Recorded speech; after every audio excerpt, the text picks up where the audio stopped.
it's wonderful versus renting. Yeah. And I may be jumping ahead, but Right. do you want to touch on Yeah, I definitely do.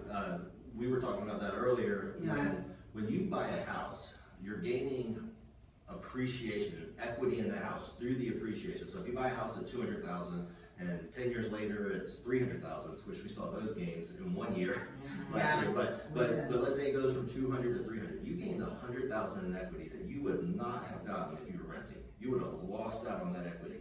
And then you're also paying down the principal each month. Every month you make a payment, and let's say your payment's $1,000, 300, 400, 500 of that's going to the principal. So 10 years from now, that $200,000 house, you only owe $150, but it's worth $300. Now you have $150,000 in equity you wouldn't have received.